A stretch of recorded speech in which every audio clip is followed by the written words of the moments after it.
They're passing the basket through the crowd, and I think everybody standing here should put $1 in that basket. Don't you think you should? Sure, these are freedom dollars, brother. We're not asking you to give us some money to make us rich. We put up businesses. The Honorable Elijah Muhammad has set up more businesses than any black man in America.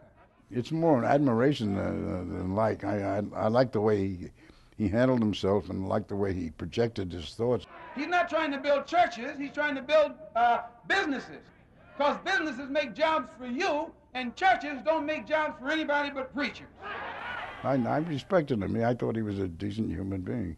You always knew that he could talk to you in specifics, but then turn right around and talk to somebody else from a far corner of the experience about a different subject altogether with equal authority and clarity. When we all came down, you know, he shook our hand and everything, and before I even got very close to him, I reached out my hand and I said to him, I said, Brother Malcolm, I'm for you. He stopped me right there. Sister, don't you be for me or anybody else. You be for truth and what's right.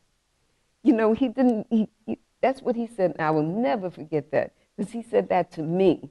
He had this capacity to get to the insides of things that you thought and that were concerns of yours, specifically as an African American, and to release the anger and the pain that you felt. He had a clear sense of anger and a righteous indignation second to none. But it wasn't hatred in the small sense, you know. It was God's anger that flashed out of his eyes, and he didn't hesitate to let you have it if he thought that was God's intent at the moment. A man who could speak to anybody, a man who could frame his sentences well, a man who could stir up an audience, and a man who could compete with PhDs on the idiot box and come out ahead. When you see a Negro today who's named Johnson, if you go back in his history, you'll find that he was once, his grandfather or one of his forefathers was owned by a white man who was named Johnson. If his name is Bunch, his grandfather was owned by a white man that was named Bunch. Would you mind telling me what your father's last name was? My father didn't know his last name. My father got his last name from his grandfather, and his grandfather got it from his grandfather, who got it from the slave master.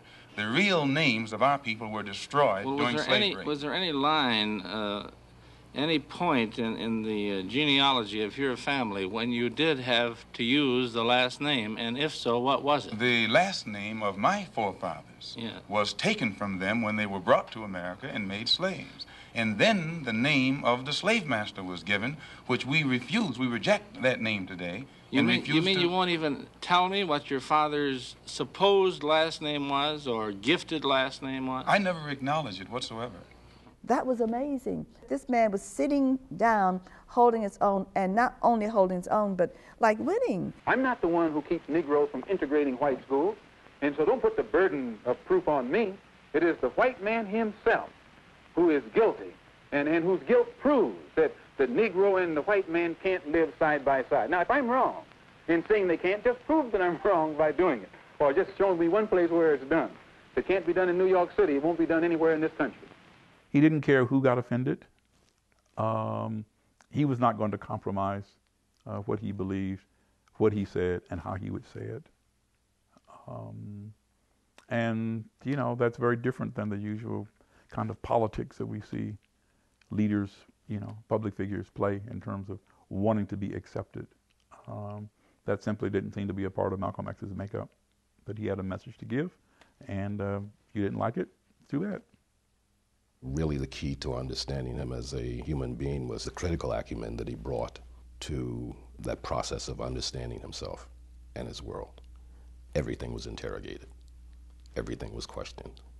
Everything was, truth was sought about everything in his world.